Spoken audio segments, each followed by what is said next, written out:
Hello students, twelfth class की chemistry में आपका स्वागत है। हम लेसन पढ़ रहे हैं प्रस्तुत रसायन और हमारा आज का टॉपिक है एंजाइम उत्प्रेरण। तो पहले सुनिए, एंजाइम उत्प्रेरण क्या होता है। जीवधारियों के शरीर में संपन्न होने वाली उपापचयी अभिक्रियाएं जिन रासायनिक पदार्थों की उपस्थिति में संपन्न होती हैं उन्हें एंजाइम उत्प्रेरक कहा जाता है और यह घटना एंजाइम उत्प्रेरण के नाम से जानी जाती है। दोबारा फिर सुन लीजिएगा। समस्त जीवधारियों के शरीर में होने वाली उपापचयी अभिक्रियाएं जिनमें बड़े बड़े अणु छोटे अणुओं में टूटते हैं। हमारे शरीर में उपापचयी अभिक्रियाएं वो होती हैं जिनमें बड़े बड़े अणु छोटे अणुओं में टूटते हैं, सरल अणुओं में टूटते हैं, तो उन्हें हम उपापचयी अभिक्रियाएं कहते हैं। तो जीवधारियों के शरीर में संपन्न होने वाली वे अभिक्रियाएं या वे उपापचयी अभिक्रियाएं जो रासायनिक पदार्थों की उपस्थिति में संपन्न होती हैं, तो उन रासायनिक पदार्थों को एंजाइम उत्प्रेरक कहा जाता है और यह घटना एंजाइम उत्प्रेरण कहलाती है। तो अगर फिर यूं बताऊं तो आप यूं सुन लीजिएगा कि समस्त जीवधारी, जैसे पेड़ पौधे और जीव जंतु सारे के सारे, मैं उनकी बात कर रहा हूं, तो पेड़ पौधे और जीव जंतु हैं वो समस्त जीवधारियों की श्रेणी में आते हैं और उनके शरीर में उपापचयी अभिक्रियाएं होती हैं और वो अभिक्रियाएं जिन पदार्थों की उपस्थिति में संपन्न होती हैं उन पदार्थों को हम एंजाइम उत्प्रेरक कहते हैं और यह घटना एंजाइम उत्प्रेरण कहलाती है। और इसके सामान्य, हालांकि कभी प्रश्न परीक्षा में पूछा तो नहीं गया है, लेकिन फिर भी हमें याद रखना है एंजाइम उत्प्रेरण के कुछ सामान्य उदाहरण और हमारे सिलेबस में दिए हुए हैं। वो उदाहरण हम एक एक करके यहां पढ़ेंगे। पहला याद रखना, जाइमेज एक एंजाइम होता है। कौन से वाला? जाइमेज एंजाइम। तो याद रखना, ये जाइमेज एंजाइम क्या करता है? ये ग्लूकोज को एथिल अल्कोहल और कार्बन डाइऑक्साइड में कन्वर्ट करता है। जाइमेज एंजाइम, याद रखना, ग्लूकोज का सूत्र होता है C6H12O6। इस ग्लूकोज को और ये जाइमेज, याद रखना, अल्कोहल में बदल देता है। तो यहां एरो के निशान के ऊपर आप जाइमेज लिख देना।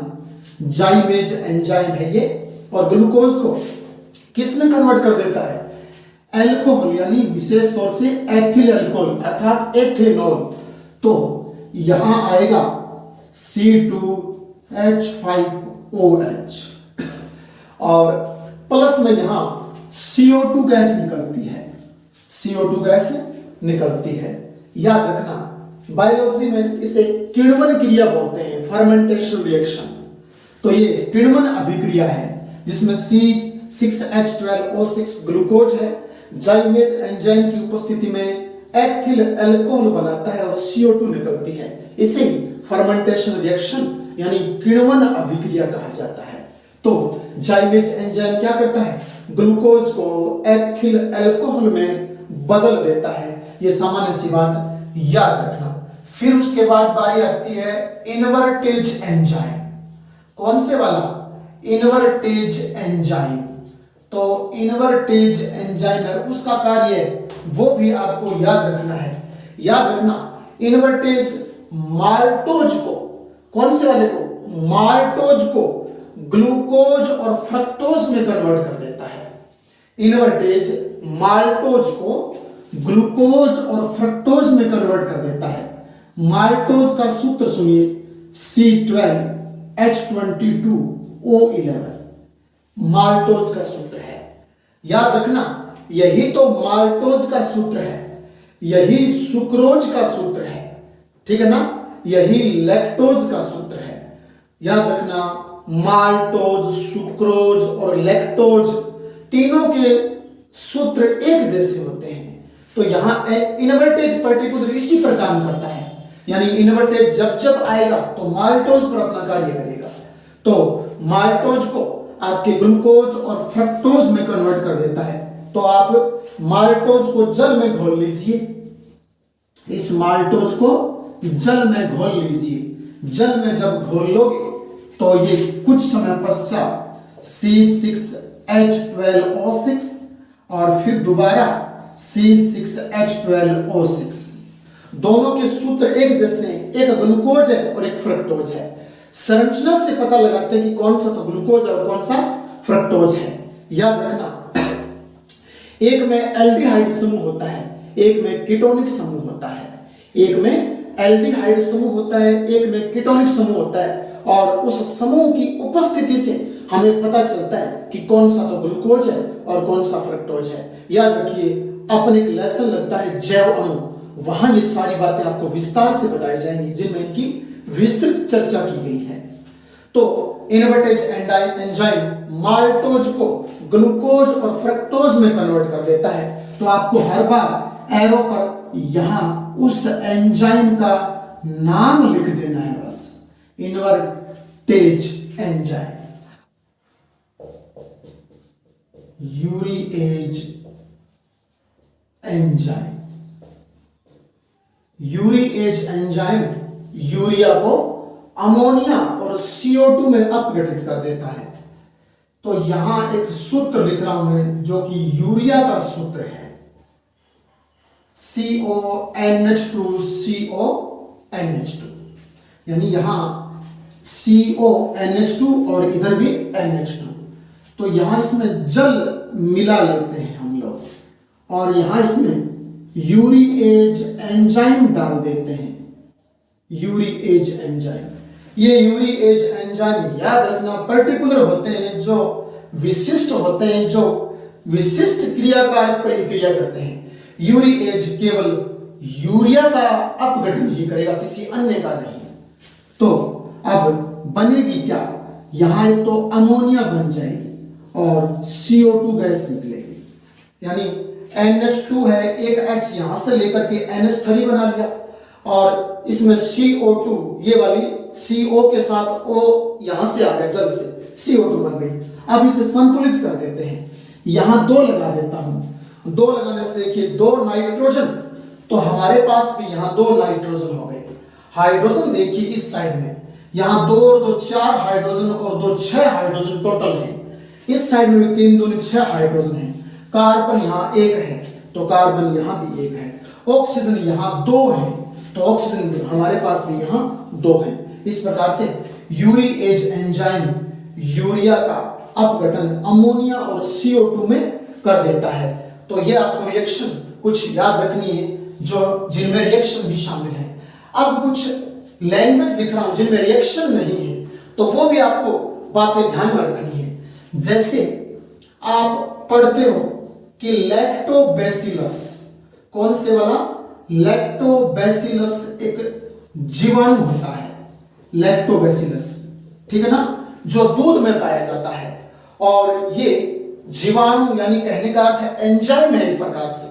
तो ये जीवाणु, ये एंजाइम लैक्टोबैसिलस, और दूध को दही में कन्वर्ट कर देता है। किसको, दूध को, और दही में बदल देता है, दूध को दही में बदल देता है। ये जो लैक्टोबैसिलस है वो, तो लैक्टोबैसिलस दूध को दही में बदलने का कार्य करता है। इतना सा आपको ध्यान में रखना है। कुछ ये एग्जांपल बिना रासायनिक समीकरण वाले हैं। Pepsin enzyme, pepsin enzyme, Pepsi नहीं पेप्सिन कह रहा हूं, पेप्सिन एंजाइम याद रखना, पेप्सिन एंजाइम हमेशा प्रोटीन को एमिनो अम्ल में कन्वर्ट कर देता है। पेप्सिन किसको, प्रोटीन को एमिनो अम्लों में कन्वर्ट कर देता है, एमिनो अम्लों में बदल देता है। पेप्सिन हमेशा प्रोटीन को एमिनो अम्लों में बदल देता है। याद रखना, प्रोटीन को एमिनो अम्लों में बदलता है, और एमिनो अम्ल हमारे शरीर में आवश्यक कार्य करते हैं। एमिनो अम्ल जो कि हमारे शरीर में विभिन्न घटकों का एक आवश्यक अवयव है, याद रखना। 6 और बात कर लेता हूं टाइलिन एंजाइम, जो कि हमारी लार में उपस्थित होता है। टाइलिन एंजाइम जो कि हमारी लार में उपस्थित होता है। तो ये याद रखना, स्टार्च को शर्करा में कन्वर्ट कर देता है। टाइलिन स्टार्च को शर्करा में कन्वर्ट कर देता है।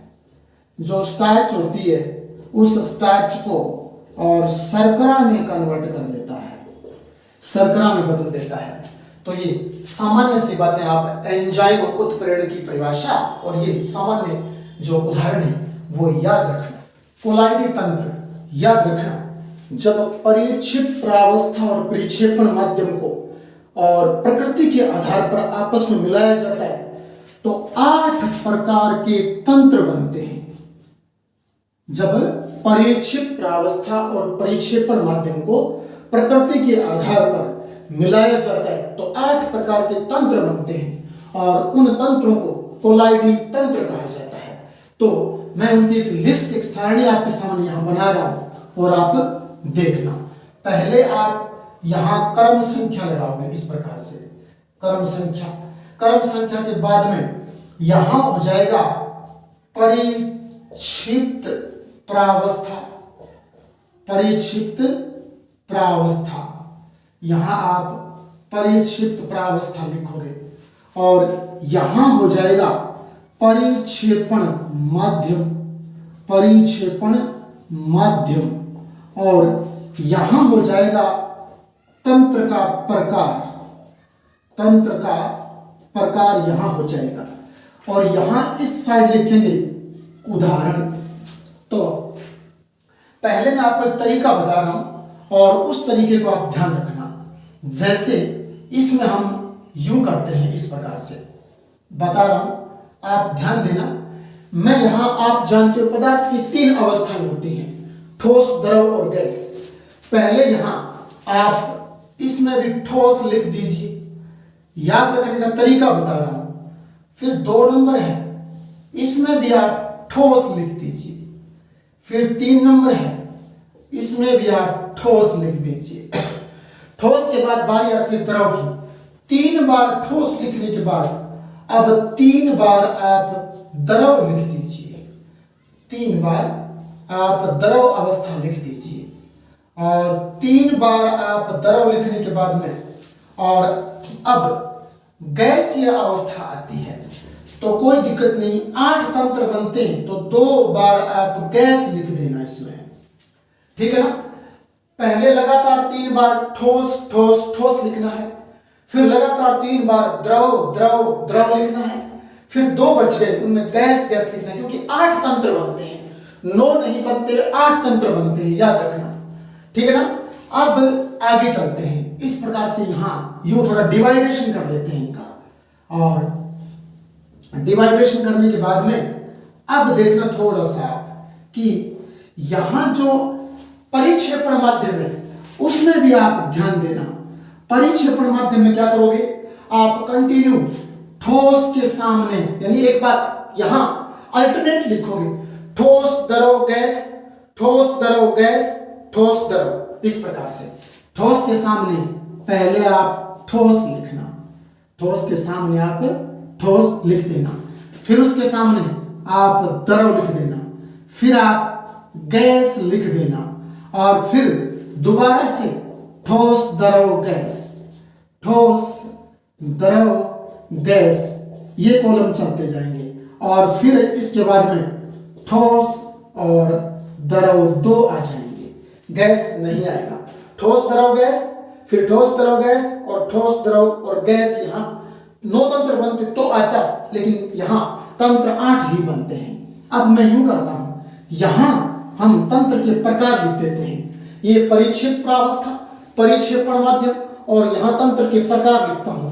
तंत्र के प्रकार में पहले वाले में ध्यान देना, पहले वाले में पहला जो बनेगा मैं उसे बोलूंगा ठोस सोल।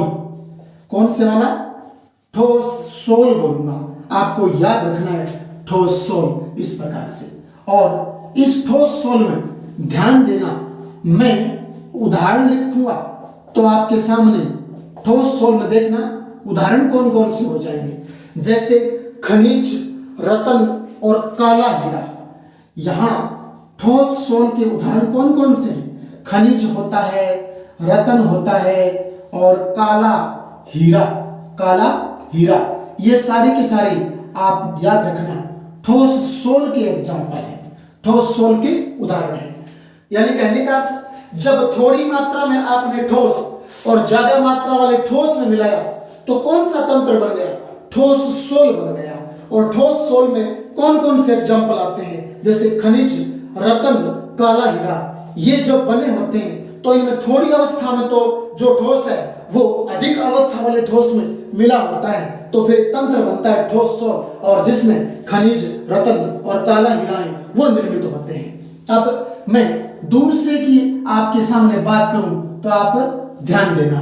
दूसरे वाले में ठोस थोड़ी मात्रा में है और ज्यादा मात्रा में कौन है, ज्यादा मात्रा में द्रव, यानी परिक्षिप्त हमेशा थोड़ी मात्रा होती है, परिक्षेपण प्रावस्था हमेशा अधिक मात्रा होती है। थोड़ी मात्रा वाला कोई ठोस लीजिए, उसे ज्यादा मात्रा वाले द्रव में डाल दीजिए तो फिर एक तंत्र बन जाएगा जिसे मैं कहूंगा सोल। कौन सा, सोल। सोल याद रखना कोलाइडी वीरियन को ही कहते हैं सोल, तो सोल बन जाएगा। और सोल में आप याद रखना फेंटी हुई क्रीम और बालों की क्रीम इसके एग्जाम्पल होते हैं। फेंटी हुई क्रीम और बालों की क्रीम, दो इसके एग्जाम्पल हैं, बालों की क्रीम और फेंटी हुई क्रीम। उम्मीद करता हूं फेंटी हुई क्रीम शायद आप जानते होंगे, दूध में से क्रीम बाहर निकालते हैं, यानी दूध को दही डालकर जमाना नहीं, खट्टा डालकर जमाना नहीं, दूध में से सीधे ही क्रीम बाहर निकाल लेना आपके अंदर विधि द्वारा, तो वो जो क्रीम हम दूध में से निकालते हैं वो फेंटी हुई क्रीम होती है। और बालों की क्रीम मार्केट वगैरह आती है तो वो किसका एग्जाम्पल है, ये सारे सोल के एग्जाम्पल है। यानी इनमें थोड़ी मात्रा में ठोस, ज्यादा मात्रा में द्रव में मिलाते हैं तो फिर फेंटी हुई क्रीम और बालों की क्रीम वो बनती है, वो इसका एग्जाम्पल है। और तंत्र पूछे तो तंत्र सोल बनता है। फिर सोल के बाद में याद रखना ठोस एरोसोल आएगा, ठीक है ना। इन जब मिलाओगे थोड़ी मात्रा में ठोस को ज्यादा मात्रा में गैस में मिलाओगे तो याद रखना ठोस एरोसोल, ठोस एरोसोल, ठीक है ना। ठोस द्रव विलीन बनता है एक प्रकार का। ठोस और द्रव कहने का ना तो पूरी तरह ठोस होता है और ना आपकी पूरी तरह द्रव होता है, तो उसे ठोस एरोसोल कहते हैं। इसका जो एग्जाम्पल होगा वो होगा धूल और धुआं। धूल हमारे वातावरण में और धुआं, ठीक है ना, धूल और धुआं इसी के एग्जाम्पल है। धूल और धुआं है वो ठोस एरोसोल के एग्जाम्पल है। और इसमें थोड़ी मात्रा में तो ठोस मिला होता है, ज्यादा मात्रा में गैस उपस्थित होती है तो ठोस एरोसोल बनता है, जिसके एग्जाम्पल धूल और धुआं है। हालांकि प्रश्न कभी पूछा नहीं गया है लेकिन फिर भी पूछा जा सकता है, तो आपको अच्छे तरीके से इनको तैयार करना है। हाँ, कॉम्पिटिटिव एग्जाम में प्रश्न जरूर पूछा गया है। यहाँ एक अवस्था आएगी पायस, उसमें से प्रश्न आया था। अब जब आप थोड़े वाले द्रव को ज्यादा वाले ठोस में मिलाओगे तो याद रखना जेल बनता है। जेल पर दो मात्राएं, जेल बनता है। थोड़े वाले द्रव को ज्यादा वाले ठोस में मिलाओगे तो फिर जेल बनता है। और जेल में आपके याद रखना खाने वाली तीनों चीजें, इंपॉर्टेंट चीजें इसमें शामिल होती हैं, पनीर, दही और मक्खन। पनीर, दही और मक्खन ये जेल के एग्जाम्पल है, ठीक है ना, जेल के एग्जाम्पल है। ये वाला तंत्र इंपॉर्टेंट है और ये वाला एग्जाम्पल इंपॉर्टेंट है। इधर से नहीं, आपको पूछा जा सकता है, यूं पूछा जा सकता है कि जेल जो कोलाइडी तंत्र होता है उसमें पाए जाने वाले अवयवों के नाम लिखिए, तो पनीर, दही, मक्खन। या फिर ऐसे पूछा जा सकता है कि पनीर, दही, मक्खन जिस कोलाइडी तंत्र के अंतर्गत आते हैं उस कोलाइडी तंत्र को कहा जाता है तो जेल। तो इस प्रकार से ये प्रश्न यहाँ इंपॉर्टेंट बनते हैं। इसी प्रकार थोड़े वाली आप द्रव को जब ज्यादा वाले द्रव में मिलाओगे तो द्रव याद रखना पायस होता है, ठीक है ना। दोनों ही अवस्थाएं परिक्षिप्त और परिक्षेपण जब द्रव के रूप में लेते हैं, सबसे इंपॉर्टेंट तंत्र है ये पायस।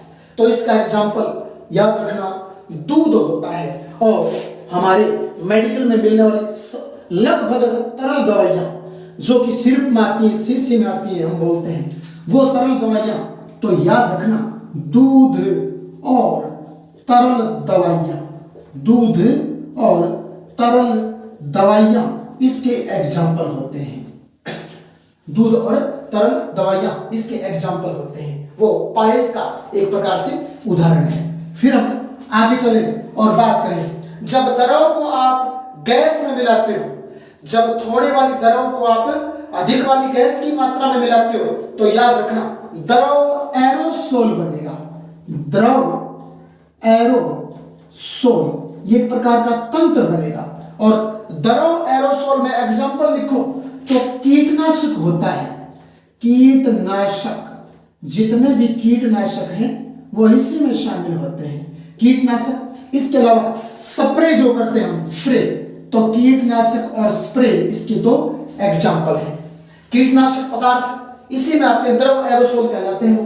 और छिड़काव करने वाले जो कीटनाशक वो भी इसी में आते हैं। तो कीटनाशक और स्प्रे इसके एग्जाम्पल हैं। फिर अगले तंत्र की बात करूं, जब थोड़ी अवस्था वाली गैस को आप अधिक अवस्था वाले किसी ठोस में मिलाते हो, तो याद रखना ठोस झाग बनते हैं। कौन बनते हैं? ठोस झाग, जिसे हम फोम कहते हैं। फोम का अर्थ याद रखना झाग होता है, झाग।